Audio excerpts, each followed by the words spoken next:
Bienvenue à la ville de Tarbes. Je vous accueille aujourd'hui dans la salle du Carmel et en particulier dans la chapelle basse.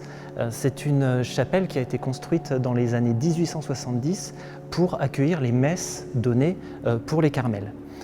Cette salle a été récupérée par la ville de Tarbes au début des années 90 pour en faire un lieu d'exposition d'art contemporain.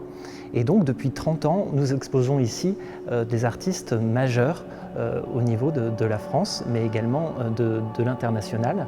Et nous accueillons pour une exposition à partir du 25 juin jusqu'au 22 septembre, une exposition qui s'intitule « Jardin métaphysique, exploration des frontières entre nature et artifice ».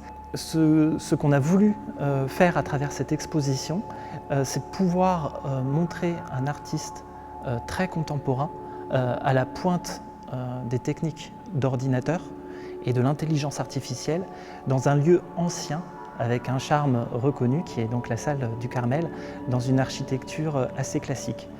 Ce contraste entre l'art contemporain et quelque chose de classique et quelque chose qui est recherché à travers les expositions. Ça permet de faire le lien tout simplement dans l'histoire de l'art et de voir cette continuité.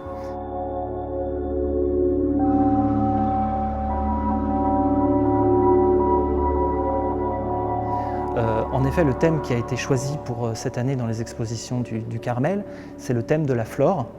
Et en ça, nature et artifice, qui est un des thèmes développés par Miguel Chevalier, s'inscrit parfaitement dans cette thématique.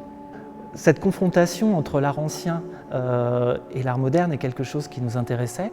Et ce qui nous intéressait aussi, c'était d'habiller tout cet espace interne, et en particulier la voûte du Carmel. Car l'architecture religieuse classique offre de grands espaces de projection qui se marient particulièrement bien avec les deux œuvres qui ont été créées par Miguel Chevalier, Meta Naturia et donc Extra Natural, qui sont projetées à la fois sur le mur de fond et sur la voûte.